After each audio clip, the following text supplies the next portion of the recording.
The first thing to understand about WWI aviation survival is that these men weren't just pilots. They were mechanics, navigators, gunners, and emergency problem solvers wrapped into a single human being, strapped into a wood and canvas machine. When viewers talk about battlefield survival, they usually picture muddy trenches or night raids, but the cockpit of a 1916 to 1918 fighter plane was one of the most unforgiving environments ever created. You're dealing with open air at freezing altitudes, engine fumes blasting your lungs, wings that tear like fabric, and guns that jam precisely when someone is trying to kill you. If you asked any veteran pilot how he survived, he wouldn't tell you it was luck. He'd list skills, hard-earned, decisive skills that kept him alive when the engine sputtered or when a Fokker swooped in firing. That's exactly what we're unpacking today, because understanding these survival techniques gives modern history buffs and survival-minded enthusiasts something practical knowledge of decision-making under extreme pressure, mechanical self-reliance, and immediate threat management. And 1 minute in, you'll realize this isn't a story of daring aces. It's a survival guide from the dawn of air combat. A World War I pilot didn't just hop into his plane and rely on instinct.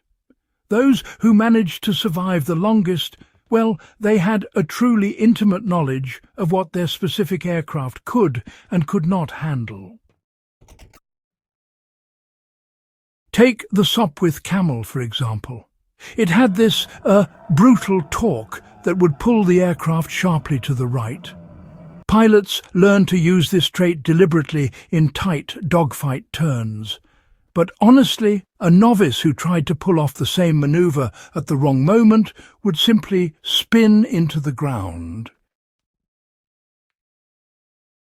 On the German side, the Albatros series, they had strong engines, but their lower wings were frankly quite fragile. If you dove too aggressively, that wing could just shear off, ending the fight instantly. Pilots survived by flying within these limitations, all while exploiting the weaknesses of enemy models. The practical application here for modern survivalists and, strategic thinkers is the principle of fight within your platform.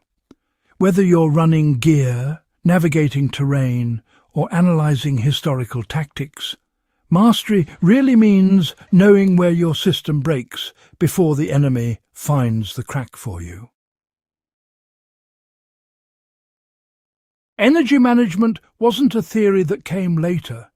Pilots intuitively realized that altitude and airspeed were the real currencies of aerial survival. Maintaining altitude meant maintaining options. The moment a dogfight dragged a pilot downward, he was, limiting his ability to climb, disengage, or dive for tactical advantage. The ones who survived longest made constant micro-adjustments to keep energy in reserve, even if it meant sacrificing a firing opportunity. So, a practical takeaway here is that in any high-stress scenario, whether we're talking about history or something much more modern, resource management is, quite honestly, survival. Whether you're studying military strategy or dealing with real-world emergencies, the mindset, it's exactly the same. Never spend all your energy on the first good opportunity, because the second one might just be the one that actually saves you. Machine gun jams, were just inevitable. The Vickers and Spandau guns both needed careful synchronization to avoid, shooting off the aircraft's own propeller, and these systems were, frankly, notoriously temperamental. Pilots trained themselves to clear stoppages fast, all while staying aware of the movement around them. Clearing a jam in a dogfight sometimes meant counting rounds by feel, adjusting feed tension mid-flight, or on occasion physically striking the gun mechanism to break a stuck cartridge free. Any pilot who panicked during a jam became a stationary target suspended in the sky. Today, the same principle applies.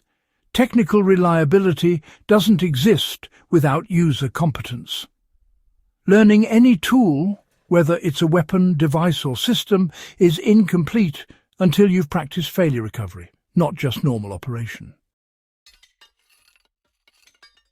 Most World War I aircraft engines were rotary or inline designs that had no throttle in the modern sense. Power changes were, well, pretty crude, requiring blipping ignition or managing airflow. When an engine sputtered mid-flight, the pilot had just seconds to diagnose the problem. Loss of fuel pressure required pumping manually. Overheating demanded levelling off. Cracked fuel lines or oil leaks meant preparing for a forced landing.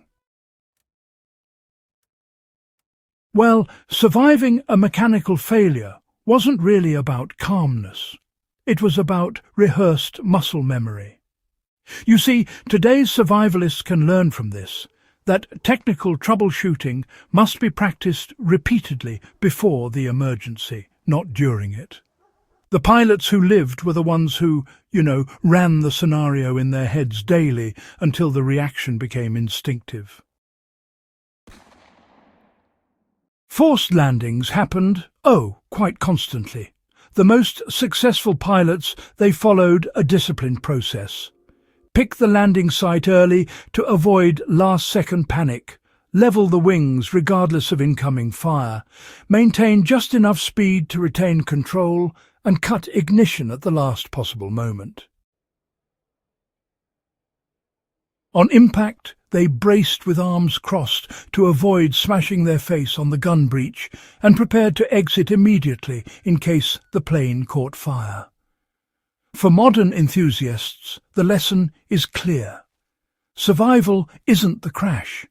It's preparation for what comes 10 seconds afterward. Having a post-impact plan is what separated capture, escape, and death. WWI pilots didn't survive by chance. They trained themselves to stay oriented, control adrenaline, and make micro-decisions while overloaded with stimuli. Modern military psychologists studying WWI aviation note that the survivors had an ability to compartmentalize, isolating the critical decision from the chaos. The practical application is direct. Whether in historical analysis or real-world preparedness, sharpened mental discipline is a survival tool just as real as any piece of gear. If you want more deep-dive survival history breakdowns like this one, make sure you subscribe to the channel, share this guide with fellow enthusiasts, and keep the discussions alive. Knowledge like this is how we preserve the past while sharpening our survival instincts for the future.